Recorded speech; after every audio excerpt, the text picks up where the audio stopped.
शुणगे तपि प्रभारा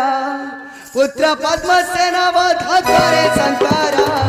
शुणगे तपि प्रभारा शुणगे तपि प्रभारा